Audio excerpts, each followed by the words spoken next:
मेरे दोस्त, आपका आपके चैनल पर स्वागत है। मेरे भाई, आज हम सभी देखेंगे प्रकाश का परावर्तन और अपवर्तन से संबंधित 20 इंपॉर्टेंट ऑब्जेक्टिव। यह पार्ट 1 है। 20-20 करके 3 पार्ट आएगा इसका, और उसके बाद इससे बाहर एक भी क्वेश्चन नहीं आपके एग्जाम में आएगा। लगभग यही रहेगा 60। ओके, तो चलिए शुरुआत किया जाए। तो मेरे दोस्त, हम सभी का पहला प्रश्न है, प्रकाश की किरणें गमन करती हैं कैसे? सीधी रेखा में, टेढ़ी रेखा में, किसी भी दिशा में? तो मेरे दोस्त, इसका प्रश्न है, इसका आंसर है, प्रकाश की किरणें हमेशा गमन करती हैं सीधी रेखा में। आइए अगले स्लाइड की ओर बढ़ते हैं। मेरे दोस्त, हम सभी का अगला प्रश्न है, प्रकाश का वेग न्यूनतम होता है, सबसे कम होता है, निर्वात में, जल में, वायु में या कांच में? मेरे दोस्त, एक चीज ध्यान दीजिएगा, जो या कोई भी पदार्थ जितना ही कड़ा रहेगा उसमें प्रकाश का वेग उतना ही कम होता जाएगा। सबसे ज्यादा होता है निर्वात में, उससे हल्का कड़ा हो जाता है, या कहें तो घनत्व तो ज्यादा हो जाता है, क्या बोला जाए, वायु का।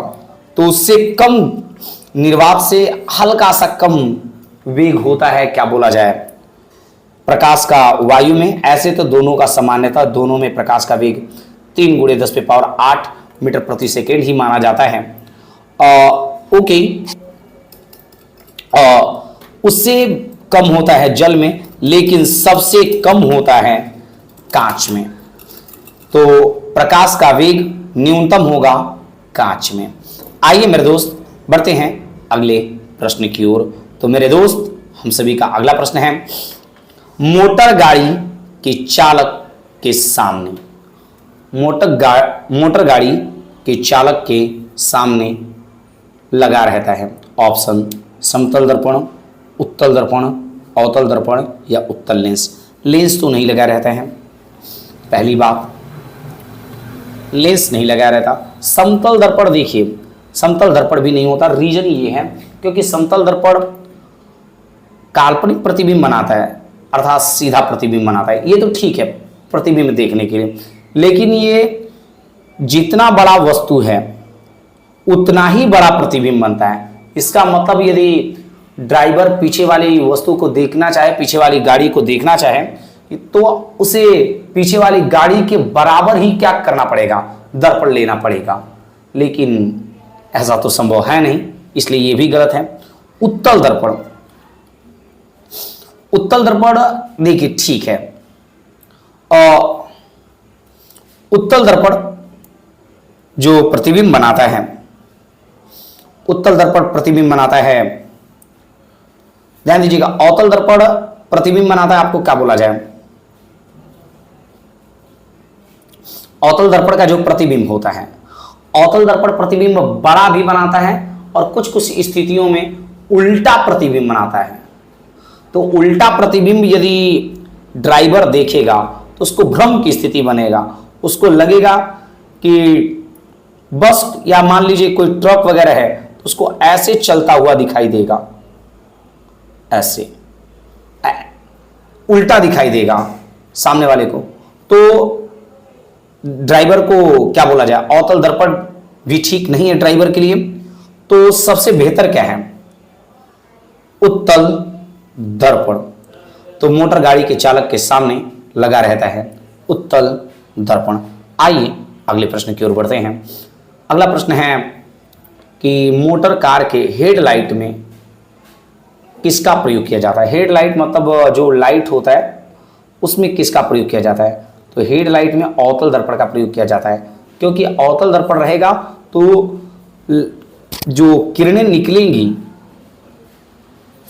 वह किरणें क्या बोला जाए, अभिसरित होकर या सिकुड़कर, अवतल दर्पण रहने के कारण किरणें सिकुड़ती हैं और एक ही जगह पर जाएगा। तो जहां पर भी किरणें प्रकाश की पड़ेंगी वहां पर फ्रेश दिखाई देगा, ज्यादा रोशनी दिखाई देगा। तो इसलिए मोटर कार के हेडलाइट में यूज किया जाता है अवतल दर्पण। आइए मेरे दोस्त अगले प्रश्न की ओर बढ़ते हैं। मेरे दोस्त, प्रश्न है समतल दर्पण द्वारा बना प्रतिबिंब होता है।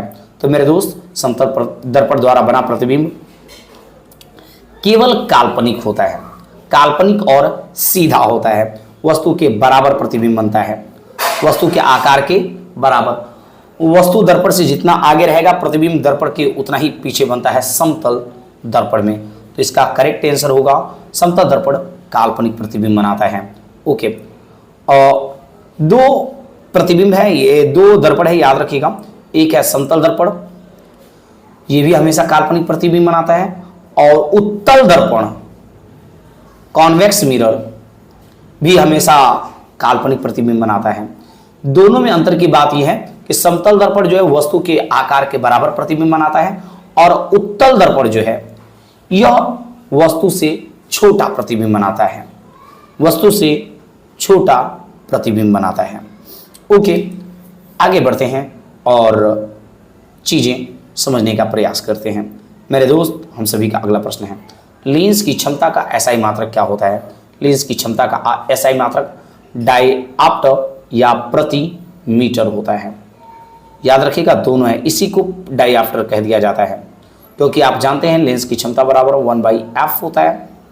एफ यदि मीटर में रहेगा तो 1/मीटर यानी प्रति मीटर। ओके, ठीक है। आइए अगले प्रश्न की ओर बढ़ते हैं।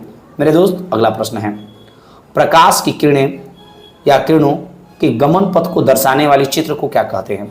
तो देखिए, आप दर्पण वगैरह पढ़े होंगे, उसमें आप देखे होंगे कि ये मान लीजिए क्या बोला जाए, अवतल दर्पण है, और ये प्रधान अक्ष हो गया, इससे आने वाली किरणें समांतर क्या फोकस से होकर गुजरे। तो ये जो रेखा दर्शाया जा रहा है, इस रेखा को क्या कहते हैं? तो इस रेखा को कहते हैं किरण आरेख। प्रकाश की किरणों के पथ को दर्शाने वाली चित्र को क्या कहते हैं? किरण आरेख। आइए अगले प्रश्न को समझते हैं। मेरे दोस्त, अगला प्रश्न है 2D क्षमता वाले लेंस का फोकसांतर क्या होगा? फोकसांतर मतलब वही फोकस दूरी। तो क्षमता दे रखा है 2 डायऑप्टर। क्षमता कितना है? लेंस की क्षमता को P से डिनोट करते हैं। P बराबर दे रखा है 2 डायऑप्टर। तो हम लोग जानते हैं P बराबर क्या था, 1/f, यानी 1/f बराबर 2। यदि आप यहाँ से इसे सॉल्व करिएगा तो आपको पता चलेगा कि 1 बराबर होगा 2f, और f बराबर हो जाएगा मेरे दोस्त, ये बराबर हो जाएगा 1/2 मीटर। 1/2 मीटर ऑप्शन में है तो ठीक, नहीं तो इसे सेंटीमीटर में बदल लेंगे। तो ऑप्शन में नहीं है मेरे दोस्त। तो मेरे दोस्त अब करेंगे क्या, 1/2 मीटर को 1/2 मीटर को जब 100 से मल्टीप्लाई करेंगे, क्योंकि ये मीटर में है तो इसे सेंटीमीटर में ऑप्शन दिया, तो करेंगे तो कितना आएगा, 50 सेंटीमीटर। तो 2D या 2 डायऑप्टर क्षमता वाले लेंस का फोकसांतर क्या होगा, 50 सेंटीमीटर। आइए मेरे दोस्त अगले प्रश्न की ओर बढ़ते हैं। मेरे दोस्त, हम सभी का अगला प्रश्न है कि उत्तल लेंस का फोकसांतर यदि 50 सेंटीमीटर हो तो क्षमता क्या होगा? मेरे दोस्त, हमने अभी सॉल्व किया हम लोगों ने मिलके कि ठीक उल्टा है। 50 सेंटीमीटर हम लोगों ने अभी देखा कि 50 सेंटीमीटर यदि क्या बोला जाए 2 डायऑप्टर है तो उसका फोकस दूरी कितना होगा, 50 सेंटीमीटर हम लोगों ने अभी देखा। तो यहाँ पर बोला भी जा रहा है कि 50 सेंटीमीटर फोकस दूरी है, 50 सेंटीमीटर फोकस दूरी है, तो क्षमता क्या होगा? तो सिंपल सी बात है कि 50 सेंटीमीटर फोकस दूरी है तो क्षमता तो 2 डायऑप्टर ही होगा। क्षमता क्या होगा, 2 डायऑप्टर। लेकिन अब बात आता है कि +2 डायऑप्टर या -2 डायऑप्टर। तो मेरे दोस्त, उत्तल लेंस का क्षमता धनात्मक होता है और अवतल लेंस का क्षमता जो होता है ऋणात्मक होता है। उत्तल यानी कॉन्वेक्स लेंस, उत्तल लेंस का क्षमता धनात्मक और अवतल लेंस का क्षमता यानी कॉन्केव लेंस का क्षमता जो होता है निगेटिव होता है। तो 50 सेंटीमीटर फोकसांतर वाले लेंस का क्षमता तो 2 डायऑप्टर तो होगा, 2 डायऑप्टर तो ठीक है, लेकिन अब बात आता है कि +2 डायऑप्टर होगा या -2 डायऑप्टर। तो मेरे दोस्त, सिंपल सी बात है कि लेंस उत्तल है तो उत्तल लेंस का क्या हो जाएगा प्लस, अतः इसका आंसर है +2 डाइऑप्टर। आइए अगले प्रश्न की ओर बढ़ते हैं। प्रकाश के किरणों के समूह को क्या कहा जाता है? तो प्रकाश के किरणों के समूह को किरण पुंज या प्रकाश पुंज कहा जाता है। प्रकाश के किरणों के समूह को किरण पुंज या प्रकाश पुंज कहा जाता है। मेरे दोस्त अगला प्रश्न है, उत्तल लेंस की क्षमता होती है, उत्तल लेंस की क्षमता होती है। तो अब मेरे भाई अभी आपने देखा उत्तल लेंस की क्षमता धनात्मक और अवतल लेंस की क्षमता ऋणात्मक, उत्तल लेंस की क्षमता धनात्मक। आइए मेरे दोस्त अगले प्रश्न की ओर बढ़ते हैं। मेरे दोस्त अगला प्रश्न है, अवतल लेंस की क्षमता क्या होता है? तो मेरे दोस्त आपने अभी देखा उत्तल लेंस की क्षमता धनात्मक और अवतल लेंस की क्षमता ऋणात्मक। मेरे दोस्त अगला प्रश्न है, उत्तल लेंस को कहते हैं, उत्तल लेंस को क्या कहते हैं? तो मेरे दोस्त ऑप्शन है अभिसारी लेंस, द्विउत्तल लेंस, अपसारी लेंस। तो मेरे दोस्त आप जानते होंगे उत्तल लेंस करता क्या है? उत्तल लेंस एक काम करता है कि जब इस पर किरणें कोई पड़ती हैं, ये किरणों को सिकोड़ता है, ये किरणों को क्या करता है? सिकोड़ता है। अतः उत्तल लेंस देखिए किरणों को सिकोड़ रहा है, कई दिशाओं से आकर किरणें एक बिंदु पर मिल रही हैं, तो ऐसे लें तो आप जानते ही होंगे इसे, ये जो प्रकाश पुंज हुआ, ये जो किरण है, यह अभिसारी, और तो लेंस उत्तल लेंस क्या किया? किरणों को सिकोड़ दिया, तो किरणों के सिकोड़ने वाले लेंस को ही को क्या कहते हैं? अभिसारी लेंस। इसलिए उत्तल लेंस को अभिसारी लेंस भी कहा जाता है। आइए मेरे दोस्त आगे बढ़ते हुए चीज़ों को समझने का प्रयास करते हैं। अवतल लेंस को कहते हैं, तो मेरे दोस्त अवतल लेंस ठीक उसका उल्टा काम करता है। अवतल लेंस किरणों को फैला देता है। मेरे दोस्त अवतल लेंस क्या करता है? किरणों को फैला देता है। यानी जो कॉनकेव लेंस है वह किरणों को क्या करता है? फैला देता है, किरणों को फैला देता है, अर्थात डाइवर्ट कर देता है। तो इसलिए अवतल लेंस को अपसारी लेंस, अवतल लेंस को अपसारी लेंस अर्थात डाइवर्जेंट लेंस कहा जाता है। अवतल लेंस को अपसारी लेंस या डाइवर्जेंट लेंस कहा जाता है। अगले प्रश्न का जवाब देते हैं हम सभी। निम्न में से कौन सा पदार्थ या निम्न में से कौन से पदार्थ, कौन से, यहाँ पे ध्यान दीजिएगा, कौन से पदार्थ से या निम्न में से कौन सा पदार्थ लेंस बनाने के लिए उपयुक्त नहीं किया जा सकता? कौन सा पदार्थ है जिससे लेंस नहीं बनाया जा सकता? तो देखिए लेंस बनाने के लिए सबसे जरूरी चीज है कि उसका परावर्तक सतह क्या बोला जाए, वक्रित हो और पारदर्शी हो, जिसे किरणें पार कर जाएं। लेंस बनाने के लिए सबसे इंपॉर्टेंट चीज पारदर्शी। तो सिंपल सी बात है कि जल भी लेंस के जैसा काम कर सकता है, करता भी है, क्योंकि पारदर्शी है। कांच भी पारदर्शी, प्लास्टिक भी पारदर्शी है, लेकिन लेंस के रूप में मिट्टी का प्रयोग नहीं किया जा सकता, क्योंकि इसके आर पार दिखाई नहीं दे सकता है। तो लेंस जो है मिट्टी से बनाया नहीं जा सकता। अगला प्रश्न है मेरे दोस्त, किस दर्पण से हमेशा वस्तु से छोटा प्रतिबिंब बनता है? देखिए तो समतल दर्पण जो है, समतल दर्पण, तो मेरे दोस्त समतल दर्पण हमेशा वस्तु के साइज के बराबर प्रतिबिंब बनाता है, समतल दर्पण। और अवतल दर्पण है, यह कभी वस्तु से बड़ा भी प्रतिबिंब बनाता है और कभी छोटा भी प्रतिबिंब बनाता है। और एक अगला दर्पण है जिसका नाम है उत्तल दर्पण अर्थात कॉन्वेक्स मिरर। यह ऐसा मिरर है जो हमेशा काल्पनिक प्रतिबिंब, सीधा प्रतिबिंब और वस्तु से वस्तु से छोटा प्रतिबिंब बनाता है। तो किस दर्पण से हमेशा वस्तु का छोटा प्रतिबिंब बनता है? तो हमेशा छोटा किससे बनता है? अभी आपने देखा समतल से बराबर, इससे बड़ा। हाँ अरे भाई कुकुर लगना सब बोले, कोनो बात नहीं, तो लोग घबराइए जा मत। समतल दर्पण से बराबर प्रतिबिंब बनता है और अवतल दर्पण से बड़ा और छोटा दोनों प्रतिबिंब बनता है। उत्तल दर्पण से हमेशा छोटा प्रतिबिंब बनता है। आइए मेरे दोस्त अगले प्रश्न की ओर बढ़ते हैं। मेरे दोस्त हम सभी का अगला प्रश्न है, किस दर्पण से वस्तु का बड़ा प्रतिबिंब बनता है? तो मेरे दोस्त हम लोगों ने अभी देखा कि समतल दर्पण से वस्तु का बराबर प्रतिबिंब बनता है और उत्तल से हमेशा छोटा प्रतिबिंब बनता है। तो बड़ा कौन बनाएगा? अवतल। अवतल दर्पण जो है बड़ा प्रतिबिंब बनाता है, छोटा भी बनाता है, बड़ा छोटा दोनों बनाता है। तो ये दोनों तो बड़ा बना ही नहीं सकते, तो इसलिए बड़ा कौन बनाता है, अवतल दर्पण। आइए मेरे दोस्त अगले प्रश्न की ओर बढ़ते हैं। प्रकाश के परावर्तन के कितने नियम हैं? तो मेरे दोस्त जैसा कि आप जानते होंगे प्रकाश के परावर्तन के 2 नियम हैं।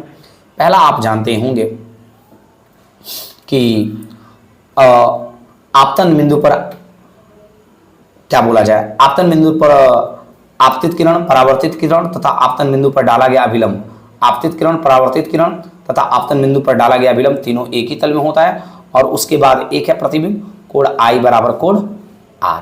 तो परावर्तन के 2 नियम हैं। आइए मेरे दोस्त अगले प्रश्न की ओर बढ़ते हैं।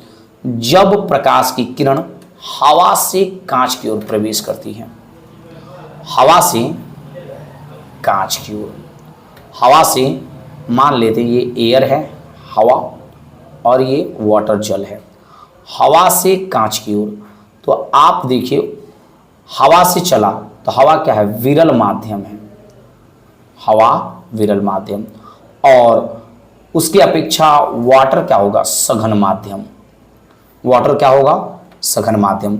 तो आपको मैंने क्लास में बता रखा है, एक ट्रिक मैंने बता रखा है, वीजू याद हो तो याद हो थोड़ा बहुत, नहीं तो ज़्यादा कोई दिक्कत की बात नहीं है। वीजू और सदु करके कुछ लाइन आपको मैंने क्लास में बता रखा था कि जब किरणें सघन माध्यम से विरल से, जब किरणें विरल से सघन की ओर चलेंगी, विरल से चल के सघन की ओर आएंगी तो अभिलंब की ओर झुकेंगी, और लेकिन जब सघन से चलेंगी तो अभिलंब से दूर हो जाएंगी। सदु का मतलब सघन से दूर हो जाएंगी, और जब विरल से चलेंगी तो झुक जाएंगी अभिलंब की ओर। अर्थात कहने का मतलब यह है मेरे दोस्त कि जब प्रकाश की किरणें कांच से हवा से कांच में प्रवेश करेंगी, तो यानी विरल से सघन की ओर आएंगी, हवा से कांच में आ रही है तो विरल से सघन की ओर, अर्थात विजु यानी अभिलंब की ओर झुकेंगी, अर्थात अभिलंब की ओर झुकेंगी, अर्थात कहने का मतलब है अभिलंब के निकट आएंगी। आई होप की चीजें समझ में आ रहा होगा। आइए इस प्रश्न का या आज का लास्ट वीडियो के प्रश्न देखते हैं। फोटोग्राफी में या फोटोग्राफिक कैमरा में अभिदृश्यक लेंस यानी सबसे आगे वाला लेंस जो कैमरा में होता है वो किस प्रकार का लेंस होता है? तो देखिए लेंस बिल्कुल सामान्यतः हमारी आंखों के जैसा काम करता है। तो लेंस में उत्तल लेंस लगा होता है। कौन सा लेंस लगा होता है? उत्तल लेंस। आई होप की चीजें समझ में आया होगा। तो आप सभी का बहुत बहुत धन्यवाद, शुक्रिया।